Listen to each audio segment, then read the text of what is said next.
Catnip, of course, is used to stimulate cats. It almost intoxicates them.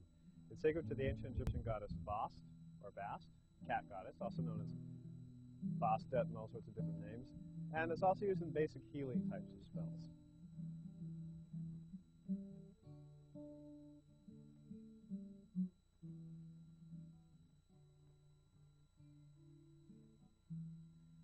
Recognize this flower? Probably looks like an iris, right? Well, it is. This special type of iris is called the orris.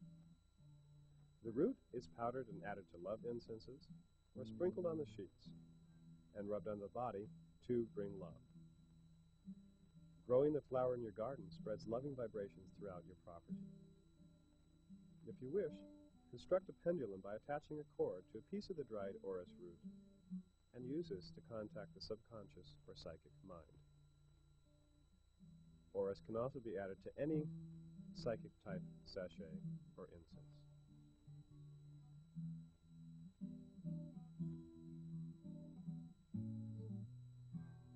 For a quick whorehound spell, add some to your pocket for protection.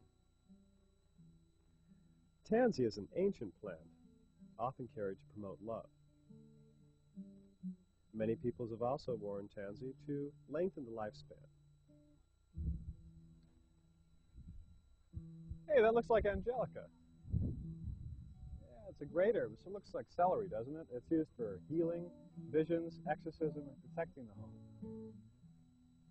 This feathery green plant is known as yarrow. Yarrow has an ancient magical history. Carried, the fragrant flowers of this plant send out love vibrations and also help to attract new friends. Therefore, the flowers can be added to any sort of love sachets or amulets. A tea made from the flowers of this plant, when drunk, stimulates psychic powers.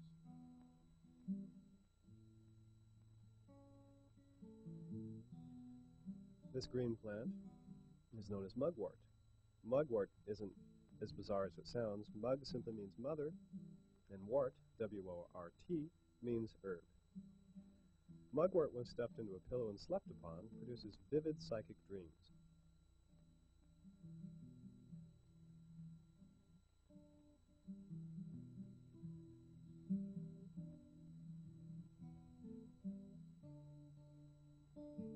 Ruled by the moon, it is also burned with sandalwood during scrying sessions when you look into a quartz crystal sphere.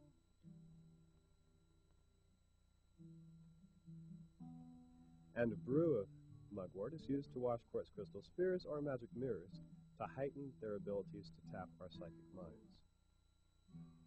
Mugwort is often placed near the bed or worn to promote healing and is carried for protection.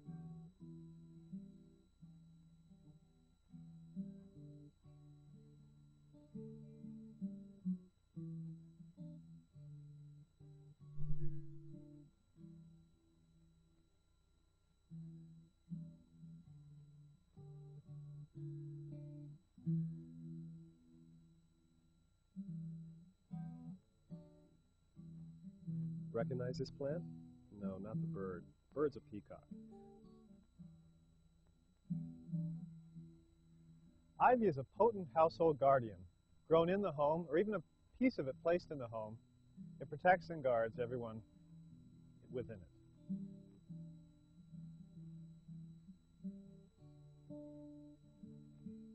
This is sandalwood. You've probably never seen it in this form before. This includes blocks, chunks of the wood, and also various products carved with sandalwood. Sandalwood is an herb with ancient spiritual associations. It's often used in protection, healing, and exorcism type of spells.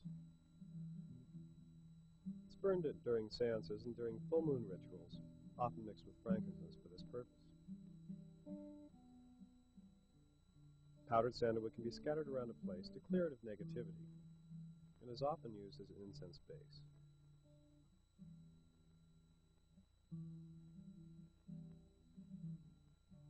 This is a very rare herb called wood aloes. It took me years to find some, and I finally found it here in San Diego. It's usually expensive, but well worth the cost.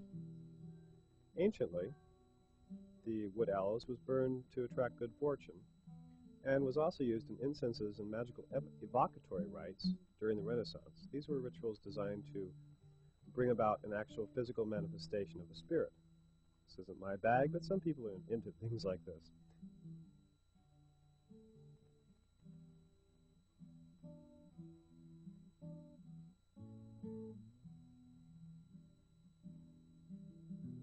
This is dragon's blood.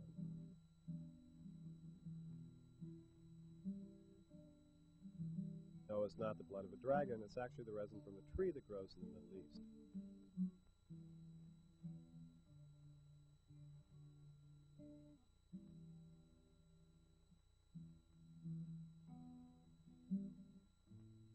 Dragon's blood is used in protective rituals. It's used in rituals designed to attract love. It's added to other incenses to increase their potency and power, and is burned as an incense to drive away evil or negativity from the place in which it is burned.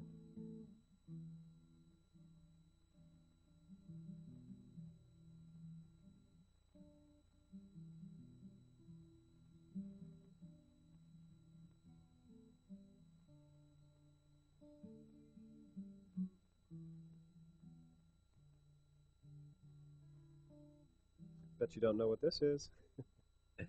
It's camphor. Now, most of the camphor sold in the United States is artificial. This is genuine camphor. Camphor comes from the Far East. It's from Malaysia, China, places like that. And this is a substance distilled from the roots of the wood itself. Camphor is used in healing type of spells. It can be added to healing sachets and amulets. A bit of it can be burned, although it's rather strong. And some people carry camphor to ward off colds.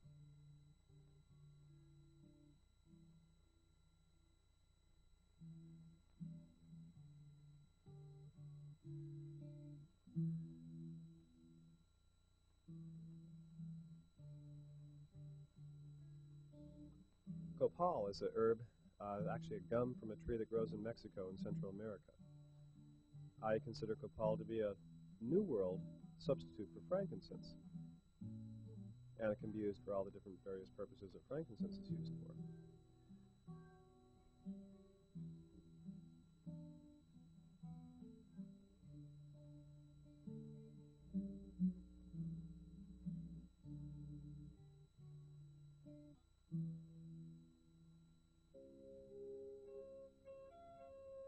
Spicy carnation, sweet rose, bitter geranium, resinous lavender. Oils are liquid herb essences containing all their powers and magical effectiveness. Scents or aromas may be summed up as vibrations we detect through our sense of smell. True rosemary oil, for instance, contains most of the energies that the fresh herb itself does. Thus, either the herb itself or its oil can be used in magic with equal effectiveness. I'm talking about natural oils here, or rather oils that have been extracted from plant materials by steam distillation, alcohol extraction, and by other methods. Although you can find a large variety of so-called essential oils in gift shops and other stores, few, if any, of these are unadulterated, and many are completely synthetic. It takes a trained nose to tell the true from the false in oils, the full strength from the diluted. But unless you're prepared to spend several $100s on quality oils, use the ones that feel right to you, that seem to smell the way nature intended. That's most important. $100 an ounce oils are more effective magically because they are true plant oils. But use what you can find, or if you're adventurous, make up a few. You can do this by using a variation of enfleurage, a process whereby the essential oils of flowers or leaves are transferred to a fat or oil. Using a clear, lightly scented oil, such as apricot or safflower, you create a scented oil, not a pure plant oil, but with luck and practice it can come close, and it certainly is magically effective.